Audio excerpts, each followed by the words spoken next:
திருச்சிற்றம்பலம். அருட்பெரும் ஜோதி அருட்பெரும் ஜோதி தனிப்பெரும் கருணை அருட்பெரும் ஜோதி. எல்லா உயிர்களும் இன்புற்று வாழ்க. அருளின் உயர்ந்த வடிவம் மௌனமாக இருப்பதாகும். வலிமையற்ற மனம் படைத்தவர்களுக்கு மௌனமாக இருக்க முடியாது. நான் யார் என்ற கேள்வியை கேளுங்கள். பதிலை உங்களுக்குள்ளேயே தேடுங்கள்.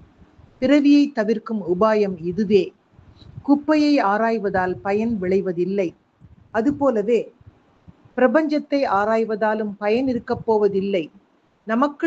நமக்குள் இருந்து இயக்கும் ஆண்டவனை தேடுங்கள். நமக்குள் இருந்து இயக்கும் ஆண்டவனை தேடுங்கள்.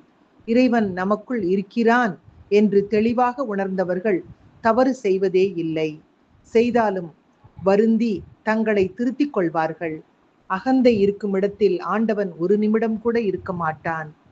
நான் எனது என்று எண்ணிக்கொண்டு செயலாற்றுபவர்கள் எந்த காலத்திலும் ஆண்டவனை அடையவே முடியாது.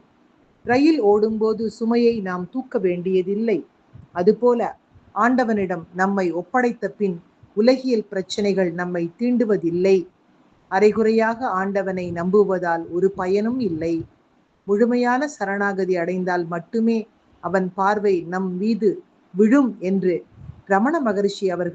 பகவான் ரமண மகரிஷி அவர்கள் சொன்னதை இந்த பதிவினை இன்றைய சிந்தனையாக்கி மகிழ்வோடு இனிய காலை வணக்கம் சொல்வது உங்கள் அழகம்மை சுவாமிநாதன்.